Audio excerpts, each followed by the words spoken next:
제가 있잖아요. 어제 그제 금요일 날 집에 이렇게 들어가기 위해서 아파트 1층 로비 쪽을 막 들어가려고 하는데 우리 라인에 사는 여기 천주교 다니시는 할아버지하고 할머니가 책장을 한 사람은 앞에서 끌고 한 사람은 미는데 거의 팔순 후반에 계신 분들이거든요. 그분들이 그냥 영치기 영차 하면서 그걸 막 밀고 있는데 제가 그 순간에 현관문을 들어가게 됐어요. 1층. 그 순간 제 갈등이 생겼어요. 와, 이걸 들어드려야 되는데 요즘 50견이 채나 째라놨어요. 많이 좋아졌는데 나 스트레칭 안 하면 이거 허리 이거 무거운 거 들으려면 할아버지 잠깐만 기다리세요. 제가 스트레칭하고 좀 들어드릴게요. 뭐 그렇게 말할 기회도 안 되고 그 순간에 그냥 고민하다가 그냥 돌진 앞으로 했습니다. 할머니 들어가세요. 그리고 제가 할아버지 저 뒤에서 들으세요. 그래가지고는 제가 앞에서 들고 그리고 할아버지는 뒤에서 밀고 그래서 분리수거하는 데까지 끙끙대고 그거를 옮겼습니다. 잘했어요. 아니 박수는 안 쳐도 돼요. 근데 그 순간에 제가 보통 사람이 아니고 그분이 맨날 같이 마주치면 목사님 그러면서 늘 그분들이 저하고 목사인 줄 아는데 내가 그 순간에 어떻게 그걸 안 들고 도망갈 수 있겠습니까? 금요일 날 금요 기도회를 하기 위해서 섰는데 이거 허리가 역시 그냥 갑자기 그 무거운 걸 들어서 그랬어요. 오늘도 아직도 좀 시원찮은데 그래도 이 정도면요 더 어디 삐끗할까 봐 걱정했는데 아주 무사한 거예요. 이 정도면. 근데 제가 그러고 나서 생각해 봤어요. 이분들이 내가 목사인 줄 알기 때문에 이 라인에서 내가 목사이기 때문에 다른 사람들을 돕고 배려해야 된다는 것이 저에게는 이제 하나의 의무 같은 생각이 드는 거예요. 제 신분을 모르면 그럼 뭐 그냥 넘어갈 수 있을지 모르겠어요. 그리고 도망가도 괜찮아요. 그런데 제 마음속에 목사의 신분에 그리고 이 노인들이 이 어려움을 막 어렵게 이걸 끌고 나왔는데 내가 이것을 보고 그냥 지나가서는 안 된다고 하는 이 의무감, 이것이 제 마음에 자리했던 어제 그저께의 일이었어요. 아직까지 허리가 뻐근해요. 그렇지만 그래도 도망갔을 때에 도망갔었더라면 그리고 그 자리를 회피했더라면 저는 오늘 이 큰 소리를 여러분에게 못 칠 거예요. 살다 보면 말이죠. 예수를 믿는다고 하는 것은 권리도 있고 특권도 있지만 반대로 똑같이 의무가 있는 거예요. 우리나라에서 살아가는 여러분이 권리가 있지만은 4대 의무가 있어요. 우리가 그 의무를 감당하면서 살아야 되는 거예요. 근데 하나님의 나라도 동일해요. 하나님의 나라에서 우리에게 주실 축복과 권세가 있지만은 우리가 해야 될 그런 의무들도 있다고 하는 거예요. 성경은 우리에게 많은 것들을 말씀해 주는데 예수 믿으면 잘 산다고 말씀하고 있어요. 그만큼 살면 잘 산다고 여러분 생각하시는 것 같아요. 아멘을 안 하시는 거 보니까. 예수 믿으면 잘 삽니다. 예수 믿으면 형통합니다. 예수 믿으면 건강합니다. 예수 믿으면 복 받습니다. 그렇게 우리가 전도합니다. 그리고 여러분들이 기꺼이 그 말씀에는 아멘을 합니다. 그런데 예수 믿으면 십자가 있습니다. 예수 믿으면 고난도 따라옵니다. 와, 1부보다 2부 사람들이 수준이 있습니다. 아니 고난이 따라온다는데도 여러분이 아멘 하고 계시잖아요.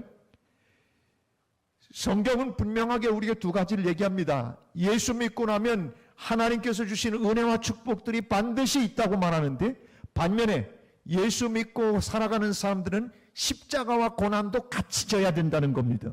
성경은 두 가지를 다 얘기합니다. 한 가지만 강조하는 것은 이단입니다. 두 가지를 다 얘기해야 정통입니다. 예수님께서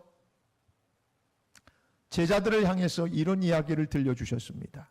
6월절 만찬 때인데 마지막 그 만찬을 하시면서 예수님께서 제자들에게 이 이야기를 들려주십니다.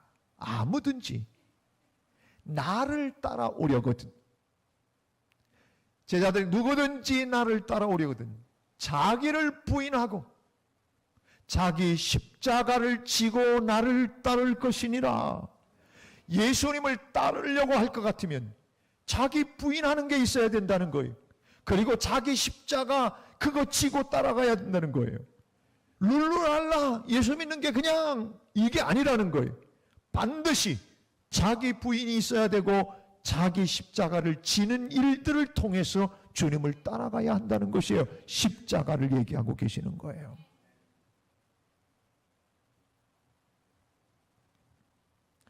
이 말씀은 마태복음 16장 24절의 말씀인데, 마태복음뿐만 아니라 또 성경의 마가복음 8장 34절, 그리고 누가복음 9장 23절 세 군데의 이 공관복음에 다 기록됐습니다. 그러니까 모든 제자들이, 예수님을 따라다니던 제자들이 성경을 기록하면서 이 말씀을 매우 중요하게 여겼던 거예요. 예수님을 따른다는 게 뭘까? 십자가를 져야 되는구나. 십자가를 져야 되는구나. 여러분, 예수 믿으면 십자가를 져야 된다는 것을 여러분 두려워하지 마십시오. 오늘 로마서 8장 17절 본문은 이렇게 얘기해 줍니다. 로마서 8장 17절, 자녀이면 또한 상속자, 그래서 하나님의 하나님 나라 로얄 패밀리의 하나님의 상속자가 되는데, 그 상속을 어떻게 받게 되느냐? 그리스도와 함께한 상속자라는 거예요. 그리스도와 함께한 상속자. 그래서 그리스도와 함께한 상속자이기 때문에, 그래서 예수와 함께 같이 우리가 그렇게 얘기해요. 우리가 그와 함께 영광을 받기 위하여 고난도 함께 받아야 할 것이니라. 예수님은 영광을 받으셨어요. 하늘 보좌 버리시고 이 땅에 오셔서 십자가를 지심으로 말미암아 그가 고난의 길을 걸어가셨지만, 나중에는 하늘 보좌 가장 세상에서 높은 이름으로 그를 존귀한 분으로 하나님께서 만들어 주셨다고 빌립보서 2장 5절에서 11절까지 말씀합니다. 자녀이면 상속자, 곧 하나님의 상속자인데 어떤 상속자냐? 예수와 함께한 공동 상속자라는 거예요. 그러니까 너만 상속자가 아니라 예수님과 함께한 너는 상속자라는 거예요. 나 혼자 상속받는 게 아니고 예수와 함께 받는 거예요. 그러니까 예수가 영광 받으신 것처럼 나도 영광 받기 위해서는 예수님이 고난 받으셨던 것처럼 같이 고난도 받아야 된다는 거예요. 이게 진리예요. 근데 우리는요, 고난은 안 받았으면 좋겠어요. 힘든 건 안 겪었으면 좋겠어요. 그냥 영광만 누렸으면 좋겠어요. 영광만. 근데 성경은 그렇게 말하지 않아요. No cross, no crown. 십자가 없이, 고난 없이 영광이 있을 수 없는 거예요. 왜 그런데 하나님은 고난을 우리에게 허락하시느냐 하는 얘기예요. 예수 믿는 사람들도 아프고, 예수 믿는 사람들도 실패를 경험하고, 예수 믿는 사람들도 종종 어려움을 겪어요. 왜 우리 주님이 그것을 우리에게 허락하실까? 그 성경에 대한 해답은 여러분 욥기서를 보면 압니다. 욥을 보면 하나님께서 땅을 두루두루 살피고 돌아온 이 사탄을 보게 됩니다. 사탄을 보면서 우리 하나님께서 그럽니다. 야, 너 두루두루 땅을 돌아다니면서 어떻게 돌아다니다가 내 종 욥을 좀 유의해서 봤냐? 내 종 욥을 유의해서 보았느냐? 그런데 하나님이 갑자기 그 욥에 대해서 자랑하고 싶으셨어요. 그래서 욥기 1장 볼 것 같으면 그런 이야기를 해줍니다. 여호와께서 사탄에게 이르시되 1장 8절을 보면 내가 내 종 욥을 주의하여 보았느냐? 그와 같이 온전하고 그와 같이 정직하여 하나님을 경외하면서 악에서 떠나는 자는 세상에 없느니라. 하나님도 자랑하고 싶으셨어요. 여러분, 부모들이 자식들 자랑하고 싶을 때 있잖아요. 저도 그렇잖아요. 근데 하나님도 똑같아요. 자기 자식 진짜 하나님 잘 경외하고 온전하고 정직한 이 욥을 보면서 사탄 앞에서 자랑하고 싶었어요. 진짜 세상에서 최고다. 그랬더니 사탄이 뭐라고 그랬냐면 여호와한테 그렇게 얘기합니다. 욥이 오직 까닭 없이 하나님 경외하리이까. 다 이유가 있어 그런 겁니다. 그러면서 10절에는 그렇게 얘기합니다. 뭐라고 얘기합니까? 주께서 그의 집과 그와 그의 모든 소유물을 울타리로 두르심 때문에 하나님의 보호와 하나님이 축복해 주셔서 그렇게 넉넉히 누리니까 그렇지. 주께서 그의 손으로 하는 바를 복되게 하셔서 그의 소유물이 땅에 넘치게 하셨으니까 그렇지요. 이제 주의 손을 펴서 그의 모든 소유물을 한번 쳐보십시오. 그러면 틀림없이 주를 향하여 욕하지 않겠나이까? 머리가 좋은 사람들은 지금 그런 생각을 할 겁니다. 이야, 지나치게 좋은 믿음을 갖고 살면 저렇게 마귀가 시험도 주겠구나.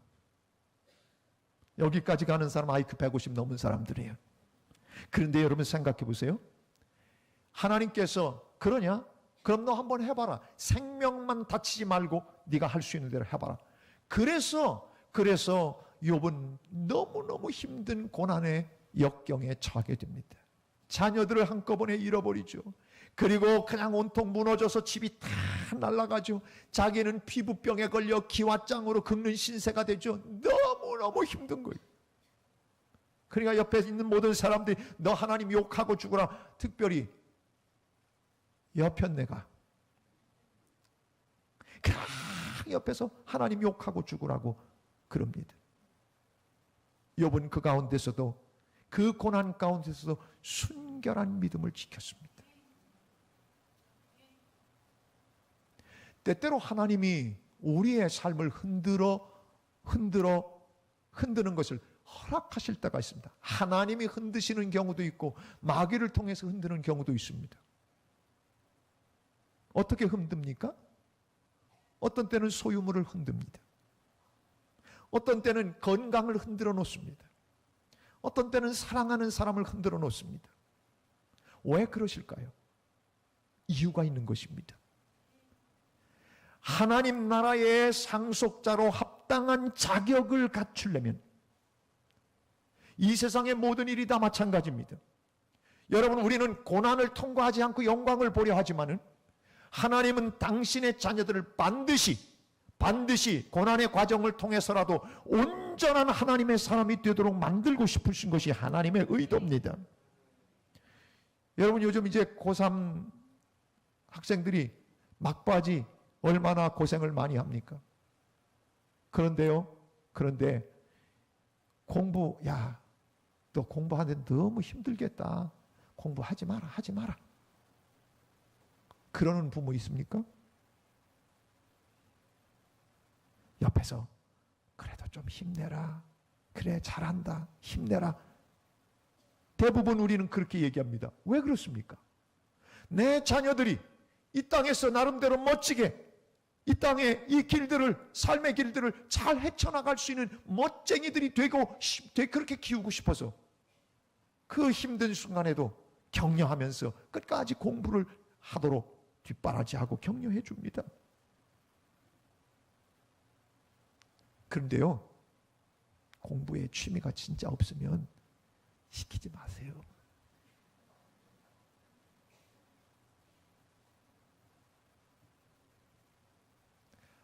안 되는 걸 알면서 왜 그랬을까? 나중에 그러지 말고, 안 되는 거 내가 이렇게 너 뒷바라지 했는데 이 모양이냐? 그래 나중에 그러지 말고, 하나님은 우리에게 이 땅에서 다 먹고 살 거 다 주셨어요. 재능 다 주셨어요.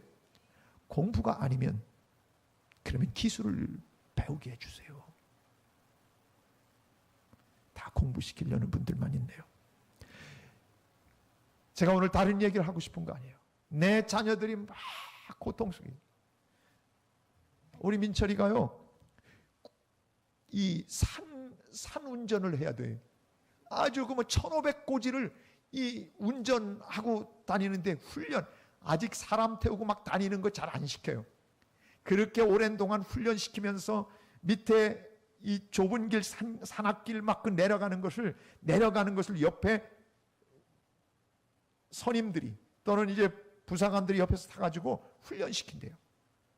이 산악길 운전이 얼마나 이 겨울에는 눈이 오고 미끄러지는데 그때 어떻게 이 운전을 해야 되는지 그걸 훈련시키는 거예요.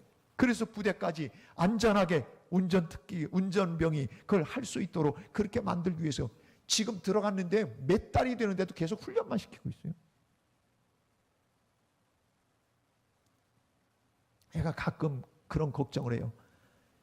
면허만 간신히 따갖고 운전병으로 들어갔는데 이런 데 길을 운전하는 것도 아니고 산악 그 길을 가고 그 좁은 길, 다른 차와 맞닥뜨리면 옆에 비켜서 그 비키는 그 길들이 좁아가지고 막 그 힘들게, 또 차가 막 뒤로 밀리고 그런 그 겨울에 그 운전한다고 하는 이야기를 들으면서 얘가 겁을 자꾸 집어먹는 거예요. 제가 그래요.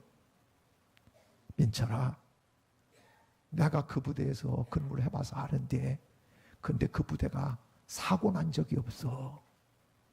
겨울에도 그렇고 출퇴근 차량이 아주 특별한 경우 말고는 사고 나지 않았어. 걱정하지 마. 다 열심히 해. 그리고 민철아, 나 너 제대하고 나오면 걔 지금 부대에서 스타렉스 운전하고 다녀요.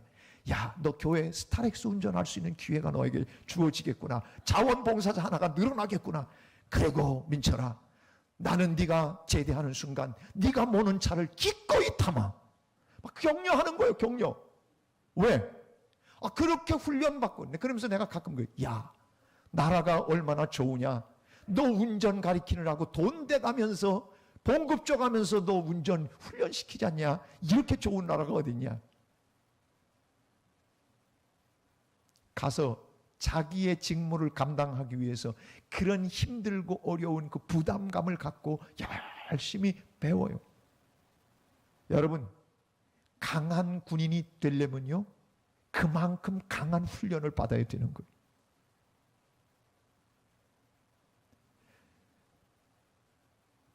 조종사 출신 우리 이성률 권사님이 계시지만 비행기를 갑자기 타고 휙휙 날아다니는 거 아니에요.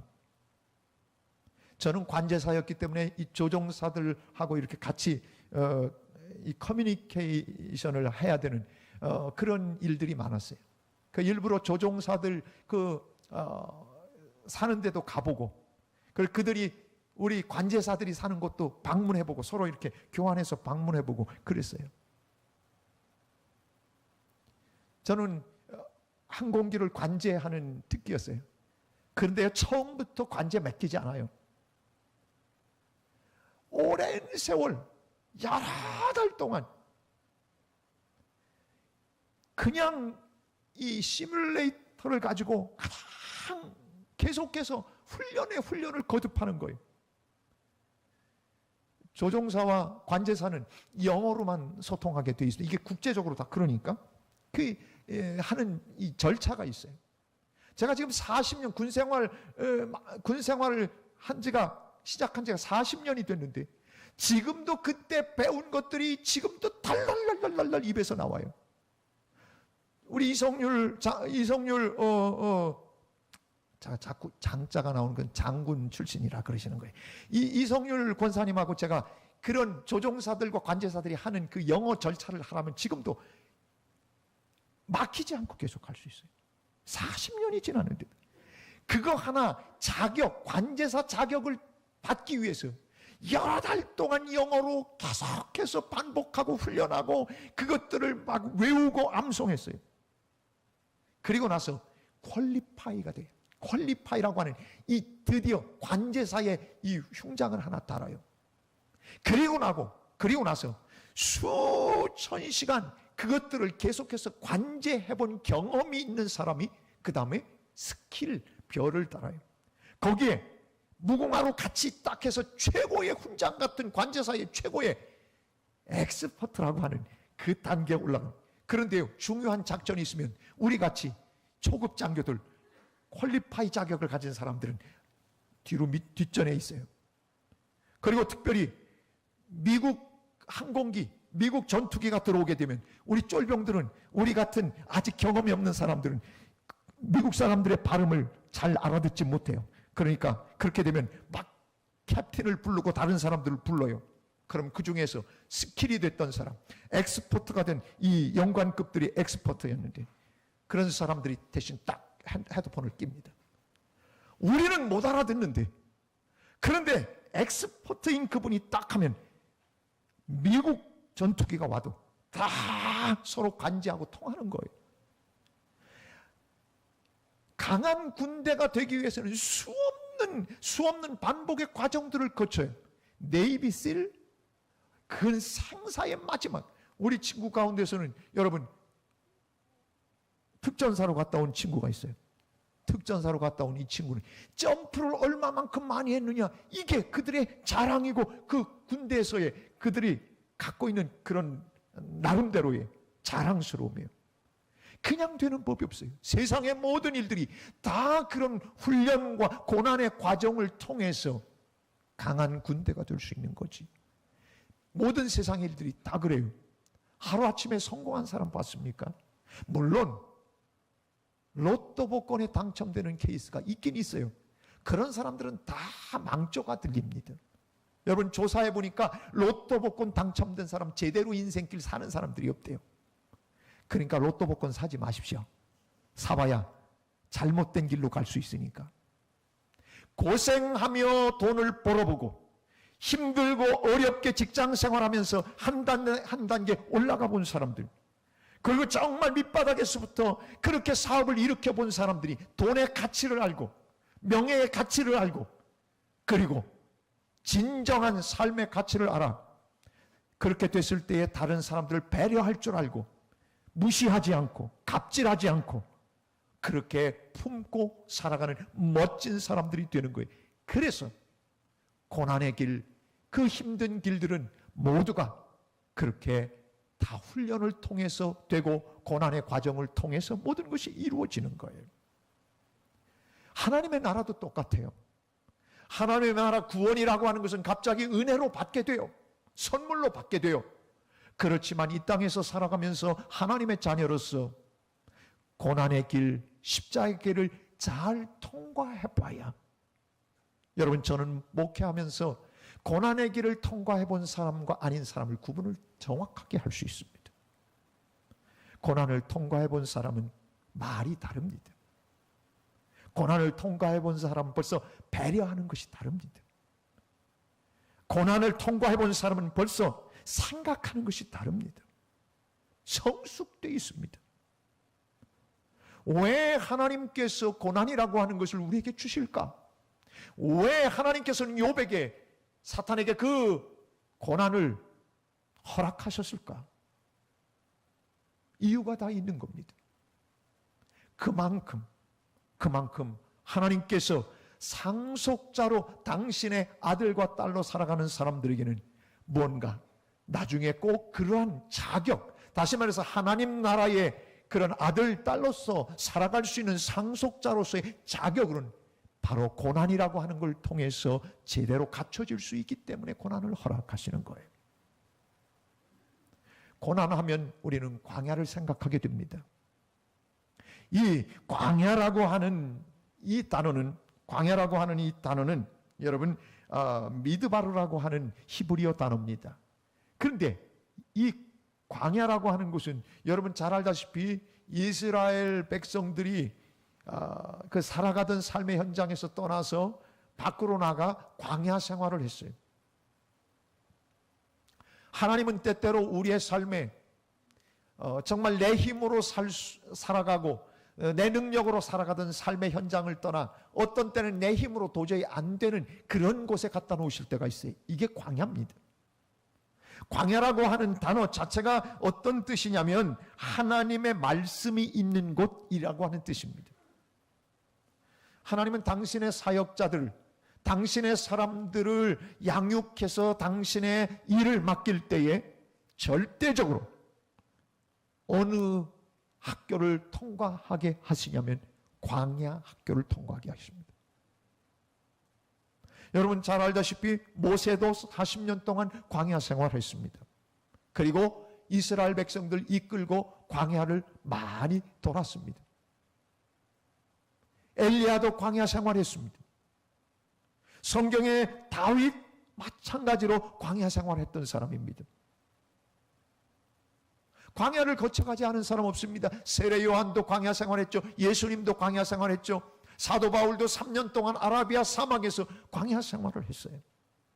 하나님은 그 과정을 반드시 거쳐서 귀한 인물로 당신의 나라를 위해서 쓰셨다는 것을 우리는 성경을 통해서 보게 됩니다. 광야라고 하는 것은 왜 하나님께서 광야의 체험들을 그렇게 시키실까? 광야라고 하는 것은 이런 곳입니다.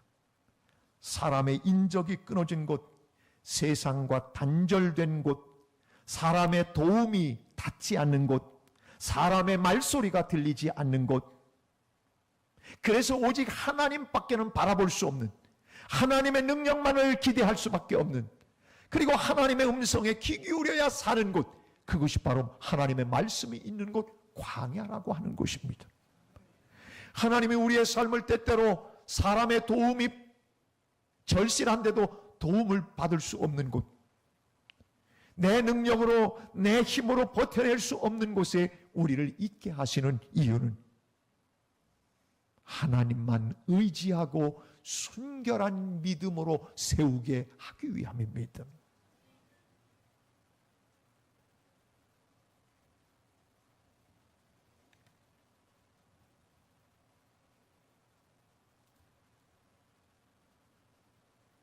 우리의 삶에 내가 원하지 않는 고난이, 어려움이 닥칠 때가 있습니다. 어떤 때는 자기가 잘못해서 당하는 고난도 있습니다. 그러나 그런 고난, 자기가 마땅히 당해야 할 고난을 비켜가서 애매히 당하는 고난도 있습니다. 내가 잘못하지 않았는데도 오는 고난. 근데 고난의 진짜 최고봉은 어떤 고난이냐면 주님을 위해서 달게 짊어지는 고난입니다. 고난은 여러 가지입니다. 그러나 어떤 고난이라 할지라도 여러분 앞에 그 고난이 다가오면 하나님이 이 고난의 순간에 분명히 뜻과 섭리가 있어서 이 고난을 내게 가져다 놓으셨다고 하는 이 믿음으로 기도하면서 하나님의 음성을 듣는 시간들로 삼는 자가 지혜로운 자입니다. 왜 하나님은 나를 이런 곳에 집어넣었을까? 왜 하나님은 나를 힘들게 하실까? 원망하고 불평하는 것이 아니라 하나님은 왜 이런 상황에 나를 가져다 놓으셨을까? 하나님은 이 일을 통해 나에게 어떤 걸 요구하고 계실까? 하나님은 이 순간에 나로 어떤 사람이 되게 하실까? 라고 하는 것을 기대하면서 나아가는 자가 진정한 하나님의 상속자의 모습이라는 것이죠.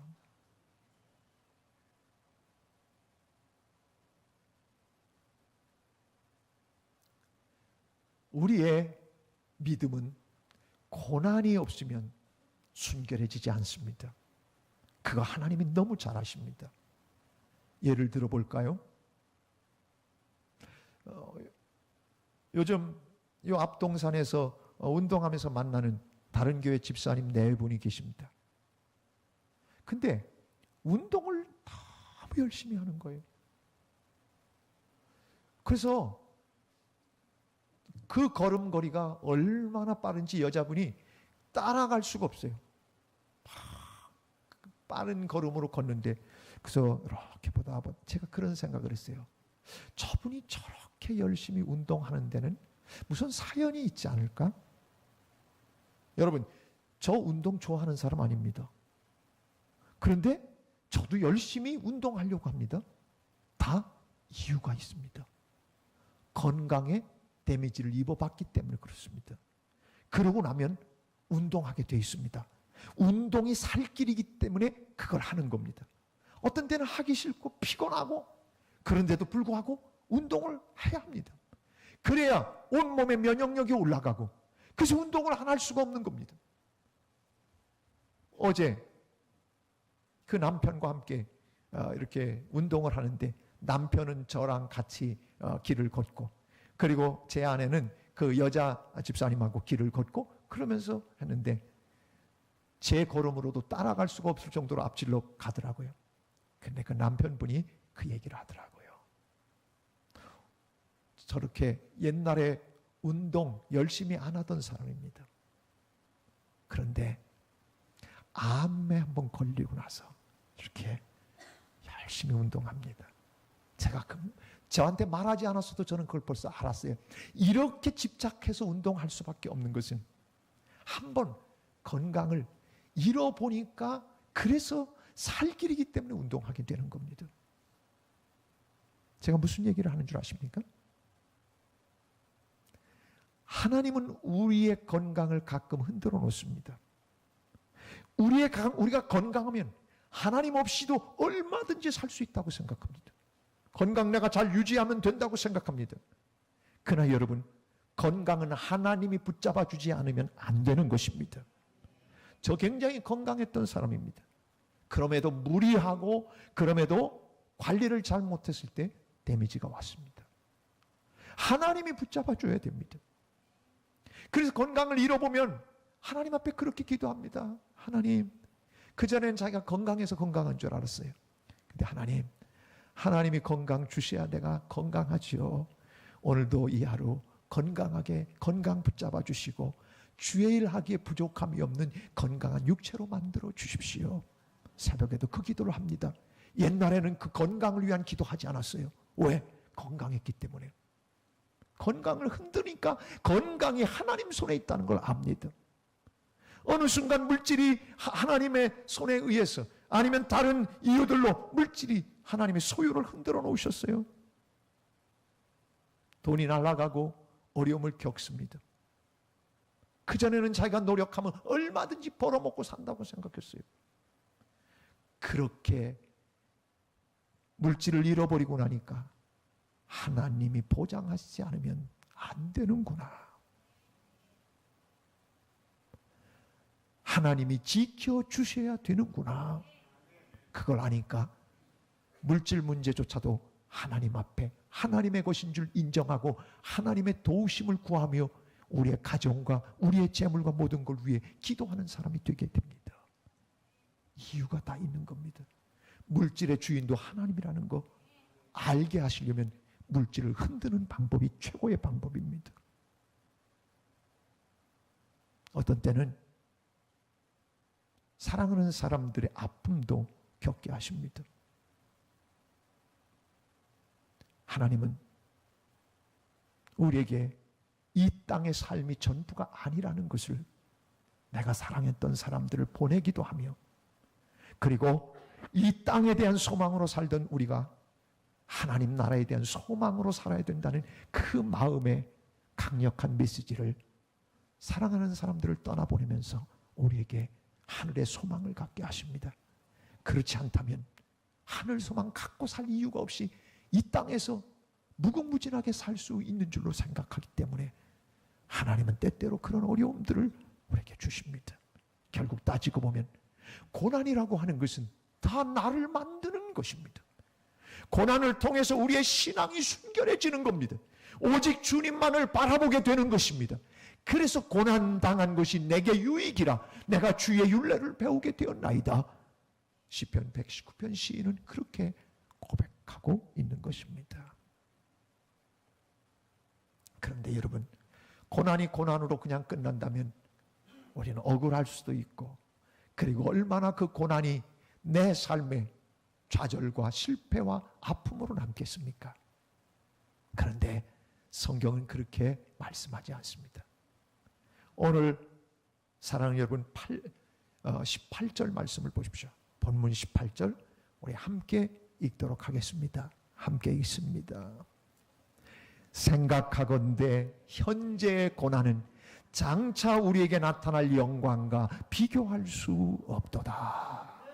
현재 고난 당하냐? 이 고난은 장차 우리에게 나타날 영광과 좋게 비교할 수 없다는 거예요. 결코 비교할 수 없다는 거예요.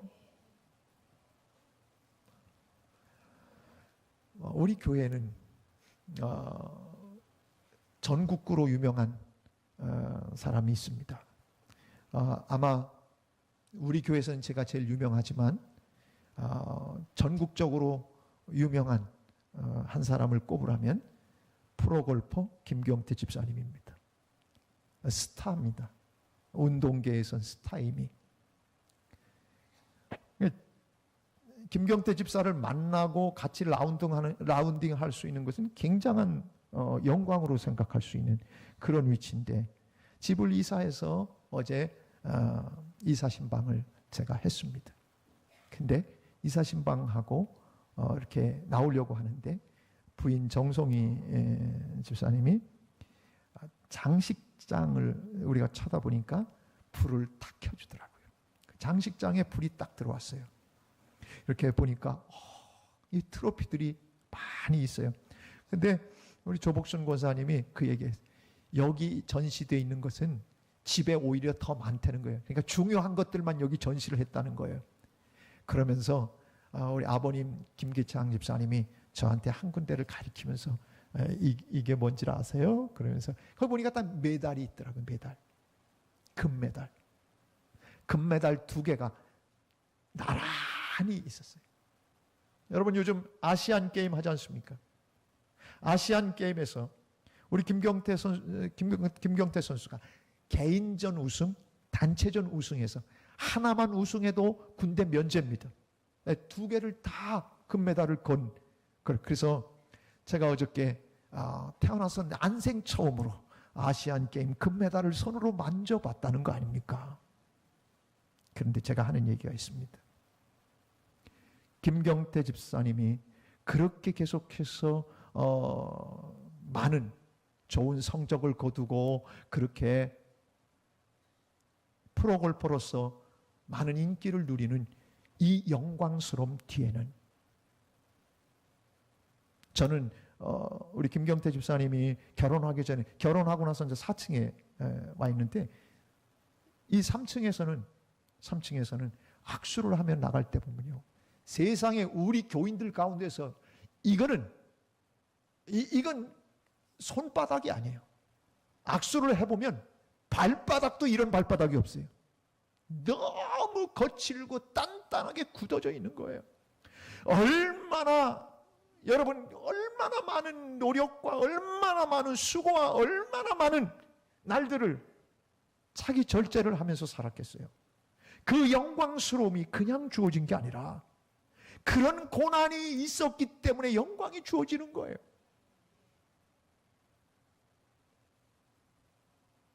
이 세상의 일들이 그냥 되는 법이 없듯이, 여러분 하나님의 세계에도 오늘 하나님이 내 삶에 고난이라고 하는 것을 주시면 반드시 그 다음에는 영광이 뒤따라오는 거라고 오늘 말씀하고 있는 겁니다.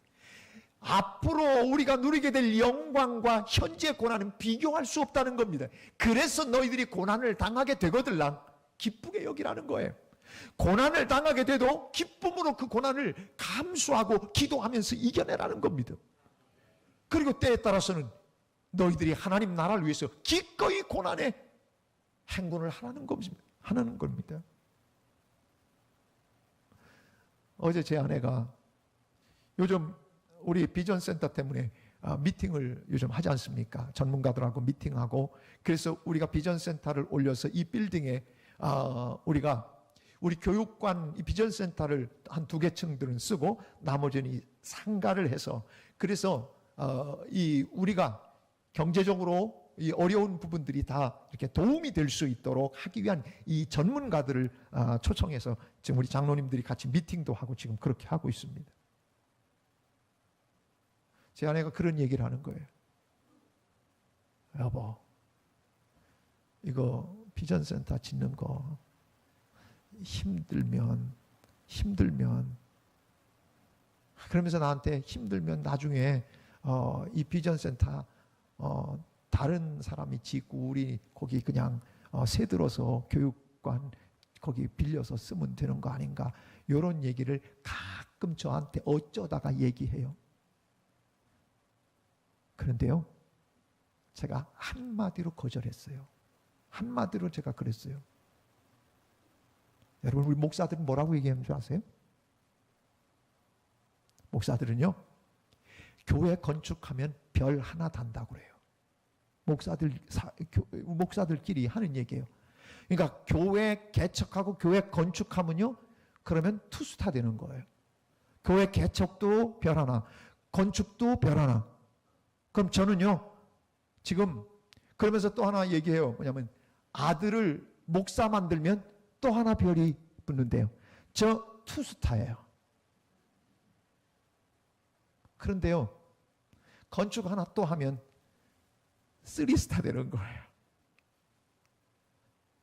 제가 웃자고 얘기하는 얘기지만 이 땅에서 살면서 여러분, 이 교회 건축하면서 굉장히 어려웠던 시간들이 있었어요.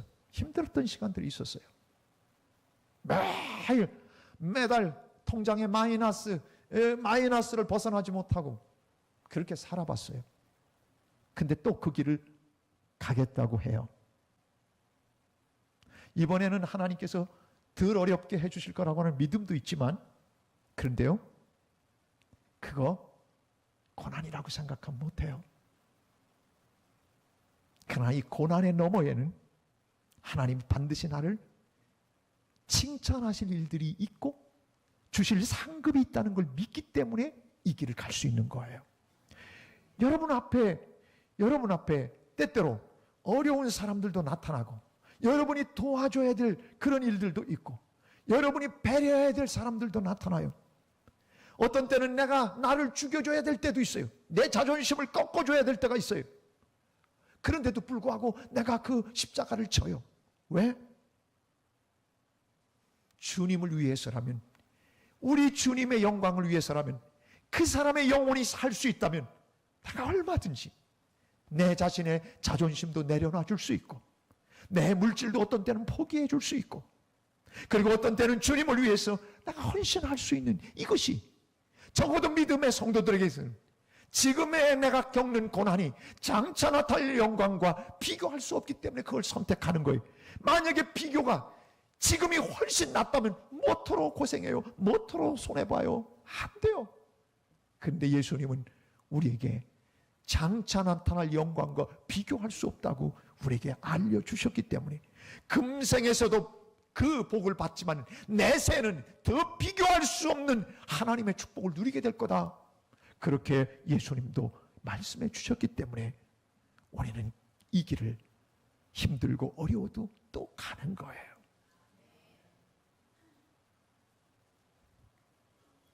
우리 교회에 오셔서 늦게 승선한 분들이 많아요.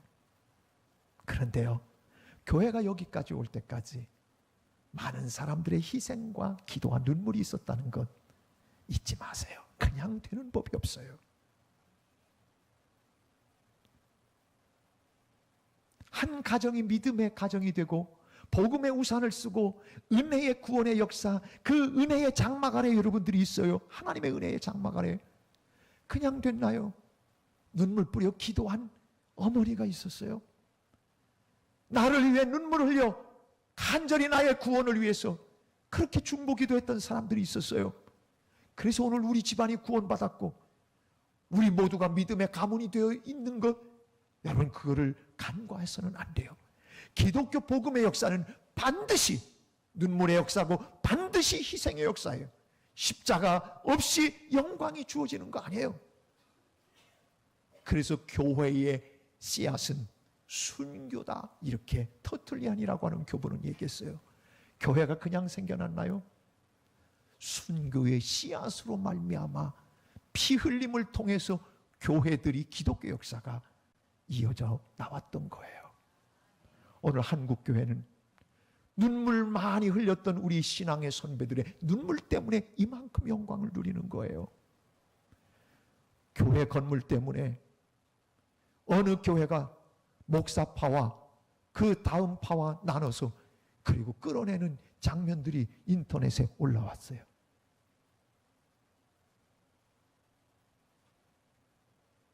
세상 건물이 네 거냐 내 거냐 우리 거냐 네 거냐 싸워야 되는 그런 상황이 된다면 우리 주님이 얼마나 안타까워하실까요? 이단 시비가 많이 걸리는 교회예요. 땅의 것 그거를 붙들고 그게 전부라고 하고 살아보세요. 주님 앞에 섰을 때 우린 빈털터리가 될 거예요. 예수 이름으로 능력을 행하고 예수 이름으로 병 고치고 그렇게 살았던 현신의 권사님, 계시를 받고 하늘에 올라가서 보니까 자기는 개털 모자를 쓰고 있더라는 거예요.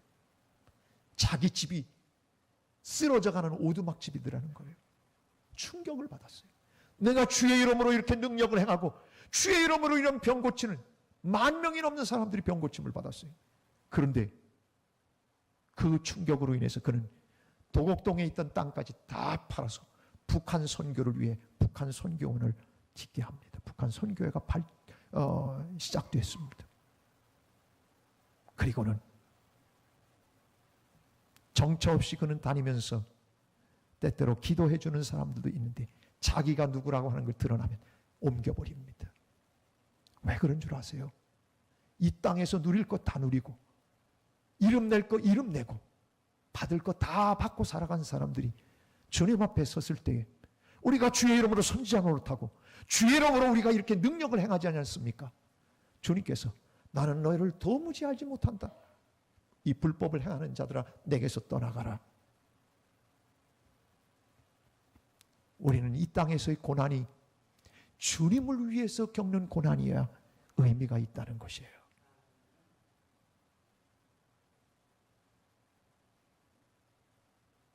저는 중학교 때 저희 아버님이 개척교회를 하셔서 제가 금요일 날 얘기했는데 수학여행을 못 갔어요. 돈이 없어서요. 친구들 수학여행 다 가는데 저는 독서실에 앉아서 단편 소설을 썼어요.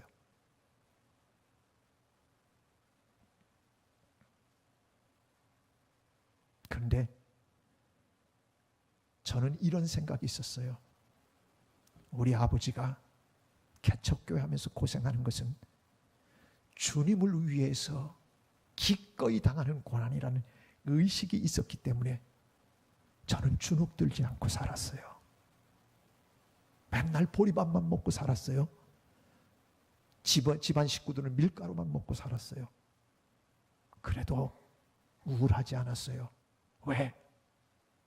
주님을 위해 겪는 고난이라면 기꺼이 당할 각오가 돼 있기 때문에 그런 거예요. 사도 바울은 고린도후서 11장에서 그런 얘기를 고백했어요. 예수 만나기 전에는 그는 금수저였어요. 유대 사회에서는 그가 최고의 금수저였어요. 왜 그런 줄 아세요? 왕이 배출된 베냐민 지파였어요. 그리고 바리새인 중에 바리새인이었어요. 똑똑했어요. 가말리알 문화생이었어요. 최고의 율법학자 밑에서 공부했어요. 그리고 당시에 최고의 시민권인 로마 시민권까지 가지고 있었어요. 탄탄대로로 갈 수 있었어요. 그런데 다메섹에서 예수님을 만나고 그는 스스로 고난의 길을 걸어갑니다. 고린도후서 11장을 보면 그의 고난의 길에 대해서 잘 설명합니다. 내가 수고를 얼마나 한 줄 아냐? 넘치도록 했다. 이거 보통 때 자랑 안 했어요. 하도 뭐라고 하니까 내가 얼마나 주님을 위해서 한 줄 아느냐? 나 진짜 그렇게 살았다. 수고를 넘치도록 하고 옥에 갇히기도 많이 하고 매도 수없이 많고 여러 번 죽을 뻔했다. 26절은 그렇게 얘기합니다. 여러 번 여행하면서 강의 위험, 강도의 위험, 동족의 위험, 이방인의 위험, 시내의 위험, 광야의 위험, 바다의 위험, 거지 형제 중의 위험 다 당했다나. 27절에서는 이렇게까지 얘기합니다. 수고하고 애쓰고 여러 번 못 자고 추리고 목마르고 여러 번 굶고 춥고 헐벗었노라. 다 그렇게 그 고난의 길 갔다는 거예요. 왜? 주님 위해서 그렇게 기꺼이 고난을 달게 지고 갔다는 거예요. 이 사도 바울에게 지금 이 땅에서의 금수저가 중요한 게 아니고 그가 뭘 바라봤기 때문에 이렇게 살았습니까? 그가 고난의 길을 갔던 것은 디모데후서 4장 8절에서 분명하게 그 자신의 고백을 하는 거예요. 디모데후서 4장 8절 보면 이제 후로는 나를 위하여 의의 면류관이 예배되었으므로 내가 무엇 보고 살아온 줄 아냐? 이 고난의 길을 갈 수 있었던 것은 나를 위하여 준비된 의의 면류관, 주님이 내 머리에 씌워주실 면류관이 예배되었기 때문에 그래서 내가 이 고난의 길을 이렇게 달려왔다. 그리고 주님께서 남겨주신 고난 내 몸에 채우려고 조금 전에 골로새서 1장 24절 그 얘기처럼 내 몸에 그리스도의 남은 고난을 교회를 위해서 내가 얼마든지 채우며 감당하며 산다. 왜? 영광을 바라봤기 때문에 그런 거예요. 주님은 우리의 고난, 주님을 위해 당하는 고난, 이웃을 돌아보면서 내가 존절해야 되는 그런 어려움, 그거 다 아셔요. 하나님의 나라와 의를 위해서 수고하고 애쓰는 것 하나님 반드시 보상해 주셔요. 특별히 의의 면류관뿐만 아니라 그 다음에 가장 소중한 것 중에 하나가 6월절 만찬 때 예수님께서 제자들에게 그런 얘기를 해주셨어요. 누가복음에 나오는데요. 누가복음 22장 28절에 이렇게 얘기해요. 너희는 나의 모든 시험 중에 항상 나와 함께한 자들인즉. 예수님이 시험 당하시고 어려움 당할 때 같이 너희들도 고통받았지 않느냐? 나의 모든 시험 중에 항상 나와 함께한 자들인즉 29절 내 아버지께서 나라를 내게 맡기신 것 같이 아버지께서 나에게 나라를 맡기셨다. 나도 똑같이 너희에게 이거 어려운 거, 이 나라 이거 다스리는 그 권세 너희들에게 나라 맡긴다. 30절 너희로 내 나라에 있어 내 상에서 먹고 마시며 또는 보좌에 앉아 이스라엘 12지파를 다스리게 하려 하노라. 무슨 얘기예요? 의의 면류관 쓰고 나라를 온 세상을 다스리는 예수님의 그 권세를 내 권세로 주셔서 나도 함께 그 온 세상을 다스리는 그 자리에 앉게 해주시겠다는 거예요. 이 땅에서 누려본들 주님과 함께 앉아 12지파를 다스리는 그 권세만 하겠어요? 그 영광을 볼 줄 아는 사도 바울은 이 땅에서 기꺼이 고난의 길을 주님을 위해 희생의 길을 달게 지고 갔어요. 사랑하는 여러분, 주님은 이 땅에 당신의 상속자들에게 영광만 남겨놓지 않았어요. 고난도 남겨주셨어요. 그걸 알기에 사도 바울은 그리스도의 남은 고난을 채우겠다고 그렇게 고백하고 살았던 겁니다. 마지막 빌립보서 1장 29절 말씀을 함께 읽길 원합니다. 같이 한번 읽어봅시다. 그리스도를 위하여 너희에게 은혜를 주신 것은 다만 그를 믿을 뿐 아니라 또한 그를 위하여 고난도 받게 하려 하심이라. 손에 보게 십자가 지고 가게 주님을 위해서라면 기꺼이 그 길을 선택하고 가도록 하게 하기 위해서 우리에게 은혜 주시고 믿음의 길을 걸어가게 하셨다는 거예요.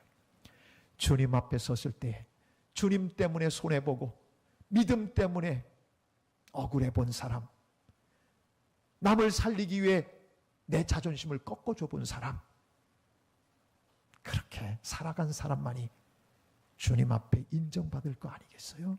여러분, 주님이 내게 주시는 고난이 있다면 기꺼이 아멘하고 받을 수 있기를 바랍니다.